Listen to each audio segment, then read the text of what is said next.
विष्णु भगवान की एक और अनसुनी कथा, वृंदा और जालंधर। भगवान विष्णु की एक और कम सुनी गई कथा है वृंदा और जालंधर की। यह कहानी धर्म, छल और अटूट विश्वास के जटिल धागों को बुनती है। पौराणिक कथा के अनुसार जालंधर एक अत्यंत शक्तिशाली असुर राजा था, जिसने अपनी पत्नी वृंदा के असाधारण पतिव्रत धर्म के कारण अजेय होने का वरदान प्राप्त किया था। वृंदा भगवान विष्णु की परम भक्त और अत्यंत पतिव्रता स्त्री थी। उसके तप और सतीत्व के बल पर जालंधर किसी भी देवता या शक्ति से पराजित नहीं हो सकता था। जालंधर के बढ़ते अत्याचारों से तीनों लोक त्रस्त थे, देवतागण, यहाँ तक कि भगवान शिव भी उसे हराने में असमर्थ थे। अंततः सभी देवतागण सहायता के लिए भगवान विष्णु के पास पहुँचे।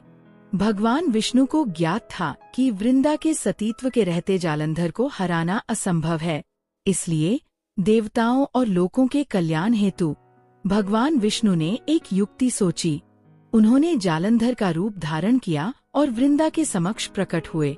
वृंदा ने अपने पति को युद्ध से वापस लौटा देखकर प्रसन्नता व्यक्त की और उनके चरण स्पर्श किए। जैसे ही वृंदा ने विष्णु को जालंधर समझकर स्पर्श किया, उनका सतीत्व भंग हो गया। वृंदा का सतीत्व भंग होते ही जालंधर की अजेयता का वरदान समाप्त हो गया और भगवान शिव ने उसे युद्ध में पराजित कर दिया। जब वृंदा को विष्णु के छल का ज्ञान हुआ तो वह क्रोधित हो गई और उन्होंने विष्णु को पत्थर बनने का श्राप दिया। वृंदा के इस श्राप के कारण ही भगवान विष्णु शालिग्राम शिला के रूप में पूजे जाते हैं। हालांकि विष्णु ने छल का सहारा लिया था, पर उन्होंने ये लोकों की भलाई और धर्म की स्थापना के लिए किया था। वृंदा के त्याग और विष्णु के इस कृत्य ने धर्म की रक्षा की।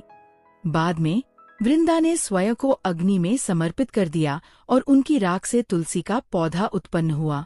इसी कारण तुलसी को भगवान विष्णु को अत्यंत प्रिय माना जाता है और तुलसी विवाह की परंपरा भी प्रचलित हुई। प्लीज मेरे चैनल को सब्सक्राइब करें।